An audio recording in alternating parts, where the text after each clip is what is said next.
క్రీస్తునందు మిక్కిలి ప్రియులారా, భక్తుడైన దావీదు అంటున్న మాట ఏం తెలుసా?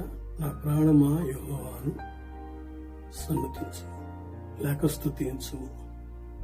మన జీవితంలో దేవుడు అనేకమైనటువంటి మేలులు చేస్తూ ఉంటాడు. ఆ చేసిన మేలును మనం ఏం చేస్తామంటే మరిచిపోతూ ఉంటాం.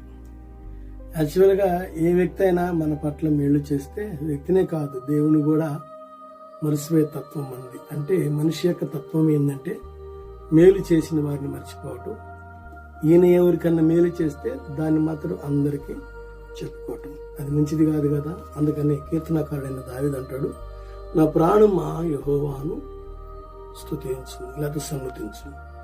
ఎందుకు ఆ మాట అన్నాడంటే మనుషులకు చెప్పుకుంటే మర్చిపోతారేమోనని తన ప్రాణంతో చెప్పుకుంటున్నాడు, అంటే రక్తంతో చెప్పుకుంటున్నాడు.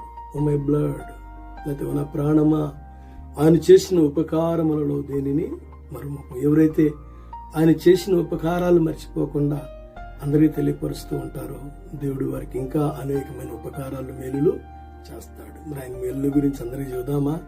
నిన్ను రక్షించటమే ఆయన చేసిన మేలు, నిన్ను తన కుమారునిగా స్వీకరించటమే ఆయన నీకు చేసిన మేలు, నీకోసం ప్రాణం పెట్టడమే ఆయన నీకు చేసిన మేలు. కనుక మేలు మరవద్దు, ఆయన స్తుతించు, ఆయన జ్ఞాపకం చేసుకో. దేవుని కుటుంబాన్ని దీవించును గాక.